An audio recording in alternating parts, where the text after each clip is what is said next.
options for you at the start of the day. Honey? Scott? Hey! Huh? I have something for you. Molly, darling. Hi. Did you have a nice nap? Not long enough. Well, get down to business. I was just going to let you know that I went to the store and these were the last 2 kits that they had available, so I bought both just so you had a decision or you could make your own decision. Thank you. But for me personally, I like the wood duck best, but that's your call, so you decide. Okay? Thanks. You're welcome.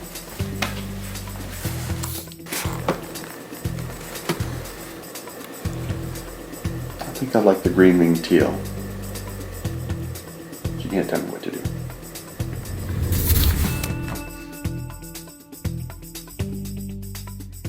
Well, I hope you enjoyed our little intro video. We threw out a couple of ideas, but one that had won out came from a comment that was made at a show. Jokingly, I hope, they were saying, "Where did you get the paint by number kit?" And so we thought we'd have a little bit of fun with it and tie it into the creating a painting for an entry in the Federal Duck Stamp competition. So now this next piece of video that you're about to see is a step-by-step glimpse at how I approach creating a painting. In particular, this one is an entry for the Federal Duck Stamp competition. For me, it's still the #1 and the most prestigious art competition in the country. And with that, let's take a look. All right, so the first image here, we'll start blocking in stuff. And that's the furthest in the backdrop. In this case, it's the sky and the clouds, and just the basic overall tones. The next step, blocking in the next level of tones with the clouds. It's at this point that I use an older brush and softly blot or dabble the paint in, just kind of feathering it in. Use different degrees of pressure and rotate the brush with your fingers as you're painting and blotting. So I do that so I don't leave a pattern. At this phase, it's a little more of the previous step. I feather in some of the same color tones, plus a little more brighter yellows. You can see kind of a little more pink in there. And then at the end of that phase, I also use the airbrush, and I use the same mixtures that I was using so that there's no deviation in tone. And just soften the edges, and this further pushes back the depth. And as you can see, I'm using a little warmer tone. At this point, now we've got the sky pretty much hammered out. I draw in or trace, sometimes over a carbon paper, my design sketch. I use some of the major or even all of the design elements. In this one you see obviously the pair of ducks, the hunter, and the start of the tree line, basically the base at the edge of the water. Since the trees are the next in depth, I lay in the base color, and with the tree lines I usually start with the darkest value or shadow color. Again, some of it is kind of it's a mixture between painting a little detail with a fine pointed round brush and also a little bit of blotting or feathering. Using a combination of drawing in, and with that I mean by a fine point paintbrush, and dabbling texture, I start developing the leaves and the trees, branches, and the first layer of cattails. Now in this next one, again using a fine pointed brush, I subtly, in a horizontal stroke, laying in the water reflections. Because the overall atmosphere of the reflections is a little softer, or pastel, I use a lot softer in color value here. First, with an airbrush, using some of the base color that I used in the sky, I use a very minimal airbrush spray over the top of the whole tree line. This softens it and pushes it back. Again, just trying to create a little bit more depth, and you'll see that the ducks will pop tremendously. And then I also paint in the next level of cattails. First, pick up my airbrush again, just a little additional mist or fog coming off the water. and on top of the second layer of cattails. This creates a little more depth between those cattails and the backdrop. Now secondly, I paint in a monochromatic way just the base layer of the hunter and the decoys. Now I wash in some color into the hunter and decoys, just subtly, warmth and just a hint of some of the color on the decoys.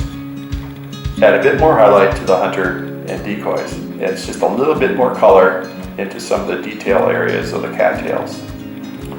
Now I lay in the initial detail on the hand. I always paint the subject in monochrome. I don't want to have to worry about any color yet. I just want to worry about detail, kind of the shadowing highlight areas.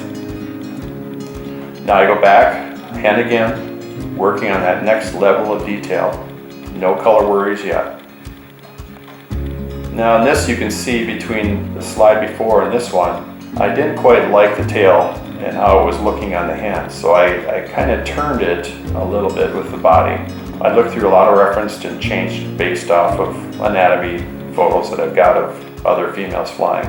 And then I also gave the hen a very light yellow wash. Now I block in the base on the drake.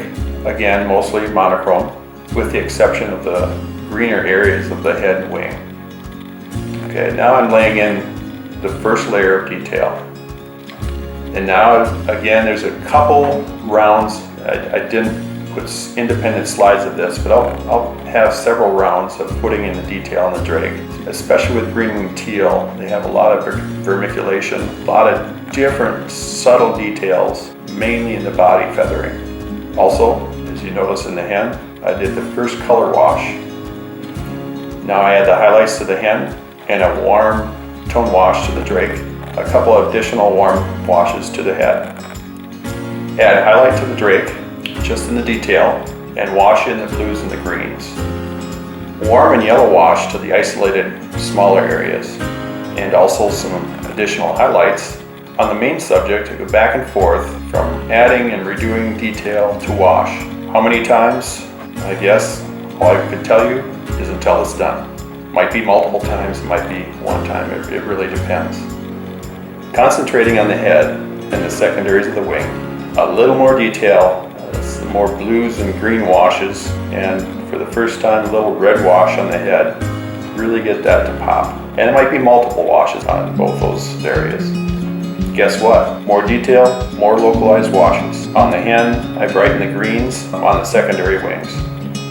One more time. At this point, it's pretty much done, and I like to put the painting out of sight just for a while, which could mean a day, could mean a week, depends how much time you have, and that's, of course, if you have time. So now we take the final look. Take it out of storage, take a very hard look at it, consider contrast, depth, colors, anatomy, and probably the biggest question is it working?